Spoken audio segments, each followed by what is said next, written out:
Hi bro. Virat retire ஆரம்பிச்சிட்டாரு, Rohit Sharma retire ஆரம்பிச்சிட்டாரு. ரொம்ப கஷ்டமா இருக்கு ப்ரோ. ஆர்சிபி தான் நமக்கு எதிரியே தவிர விராட் இல்ல ப்ரோ.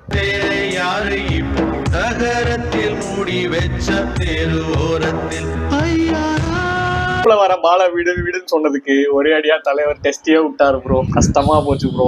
2-3 நாளைக்கு முன்னாடி தான் ஆர்சிபி ட்ரோல் பண்ணிட்டு இருக்கு. கடைசியில தலைமை இப்படி அறிவிச்சது எனக்கு. மறுபடியும் விராட் கோலியோட பொசிஷன் நம்பர் 3 டெஸ்ட்ல நம்பர் 4ல வந்து விளையாடக்கூடிய ஒரு ஆளு இந்தியா கிடைப்பாங்களானே தெரியல bro.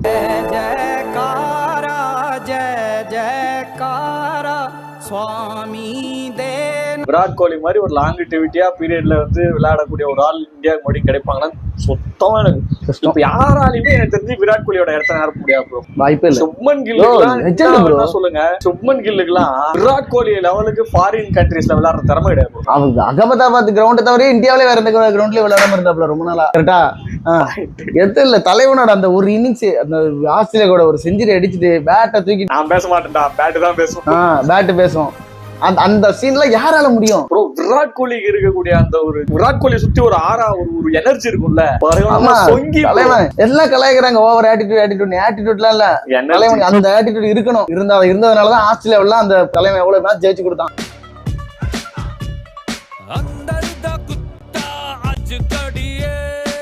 The best Indian test captain. ஆமா, நம்பர் 1 இந்தியன் டெஸ்ட் கேப்டன் என்ன கேட்டா விராட் தான். இந்தியன் கேப்டன் ஓவராலாவே கேட்டீங்கன்னா டெஸ்ட் கிரிக்கெட்ல பெஸ்ட் கேப்டன் நான் வந்து ஒரு 4 பேர் சொல்லுவேன். அதுல கோலியும் ஒரு ஆளு. ஓவரால் வேர்ல்டுல ரிக்கி பாண்டிங், ஸ்மித்துக்கு அப்புறம் கிரீம் ஸ்மித். நீங்க அந்த ஸ்மித் பாரு. ஸ்மித்துக்கு அப்புறம் அவனும் கோலி தான். கரெக்ட். Legend bro. கண்டிப்பா லெஜெண்டுங்க. நான் நினைச்சேன் சரி ரோஹித் ரிட்டையர் ஆன உடனே தலைவர் ரோஹித் வேற ரிட்டையர் ஆயிட்டாப்ல. அது ப்ரோ இல்ல ப்ரோ, ரோஹித்தோட பிளேஸ் வந்து சீக்கிரமா ரிப்ளேஸ் பண்ணிடுவாங்கன்னு நினைக்கிறேன் டெஸ்ட் இதுல.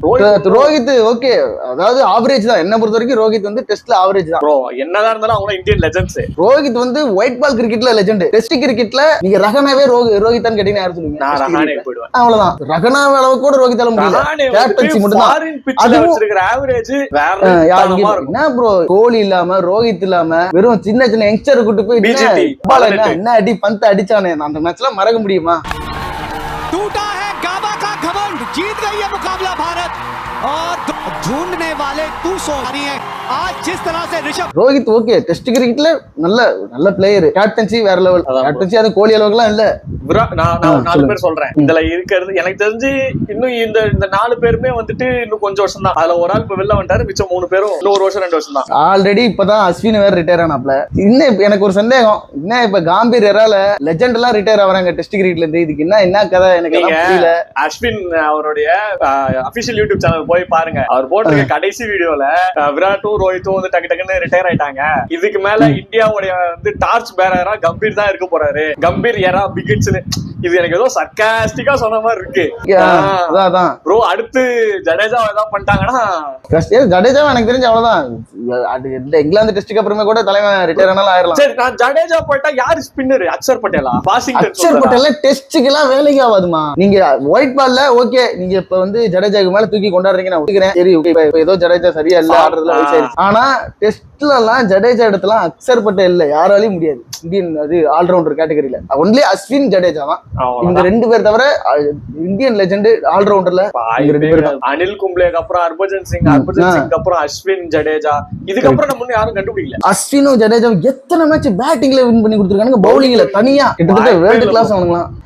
ஜடேஜாவுக்காக தெரியல தலைவன் எப்ப சொல்லுவானோ அவரும் போயிட்டா அவ்வளவுதான் ப்ரோ. நான் ஒன்னு சொல்லட்டுமா ப்ரோ? இதுக்கு மேல எனக்கு தெரிஞ்சு 10,000 ரன் 12,000 ரன்னு இந்தியன் பிளேயர்ஸ் யாருமே அடிக்க மாட்டாங்க. இந்தியன் பிளேயர்ஸ்ல ப்ரோ வேர்ல்டுல இதுக்கு மேல வந்து 10,000 ரன் தாண்டது கஷ்டமாயிடும். எனக்கு தெரிஞ்சு இந்த 10,000 ரன் தாண்ட கடைசி காலத்திய பிளேயர்ஸ் வந்துட்டு விராட், ரூட்.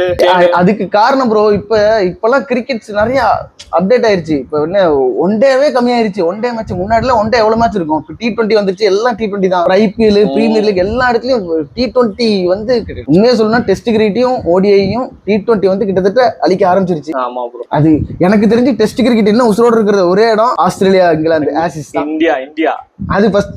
இந்தியா ஓகேங்க, பட் ஆனா அவனுக்கு வந்து ஆசிஸ்க்கு இந்தியா வந்து டெஸ்ட் கூட குடிக்கிறது இல்ல. அதான் சொல்றேன், அவனுக்கு வேர்ல்டு கப்பை விட அவனுக்கு பெருசா பாக்குறது அதான். அதை விட முக்கியமா பாப்பானுங்க அவனுங்களால. நான் ஓரளவுக்கு டெஸ்ட் கிரிக்கெட் உசுரோடு இருக்குன்னா இங்கிலாந்து, ஆஸ்திரேலியா.